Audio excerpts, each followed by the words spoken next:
मी Vadgaon Siddheshwar MIDC बाधितील शेतकरी. आज 10-12 वर्षे झालं आम्ही या MIDC संदर्भात अनेक तक्रारी केल्या, निवेदन दिले, उपोषणं केली आणि इथून सरकारनं पुन्हा आम्हाला जमिनी परत द्यायच्या ठरल्या. जमिनी परत द्यायचं आम्ही मान्य केलं. सरकारनं नुकसान भरपाई द्यायची म्हणून समिती गठीत केली, त्या समितीने बी अहवाल दिला नाही. शेवटी आमच्यावर भीक मागण्याची पाळी आली. आज आम्ही भीक मागू आंदोलन करायला, पण सरकार त्याची बी दखल घेत नाही. आम्हाला साधं कलेक्टर ऑफिसच्या गेटसमोर उभा द्यायला तयार नाही.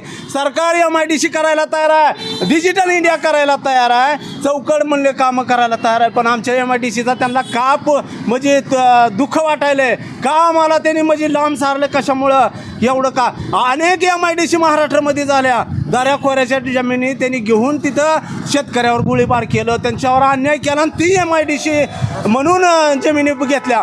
अनेक रस्ते करायचं म्हणून अनेक शेतकऱ्याला बळजुबरीनं त्यांच्या जमिनी घेतल्या. मग आमच्या जे MIDC विरोधात त्यांचं एवढं काम म्हणून ताब्यात घेऊन आता परत द्यायले, ती बी बिना म्हणजे नुकसान भरपाई सहित. आम्ही किती वेळ म्हणजे त्रास सहन करायचा. आमचे लेकरं बाळ, आमचे आई वडील, आजोबा पंजोबा मेले ह्या पैशासाठी आणि आमच्यावर मारायची वेळ आली. आज आम्ही शिवाजी चौकातून आज आंदोलन भीक माग आंदोलन केलं, पण आम्हालाही कलेक्टर ऑफिसमध्ये जायला परवानगी सध्या साधी द्यायला तयार नाही. ती आम्ही करायचं काय, सरकारने याच्यावर काय निर्णय घेतोय का नाही, नाहीतर मग आम्हाला इच्छा मरणाची तर त्यांनी परवानगी द्यावी.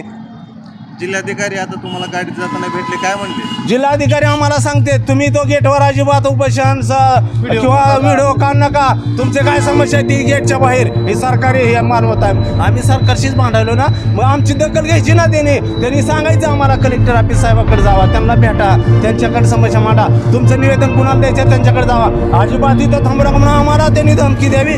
शेतकऱ्याला आम्ही विनंती करतो, आम्ही कशासाठी मागणी करायला आलो साहेब, तर त्यांनी मग तिथं अजिबात तुम्ही गेटच्या आत थांबायचं नाही. ही सरकारची भाषा, ही सरकारचे कर्मचारी. शेतकऱ्याला मग मारायचीच वेळ आहे ना, मग इच्छा मारण्याची तर तुम्ही परवानगी द्या ना शेतकऱ्याला.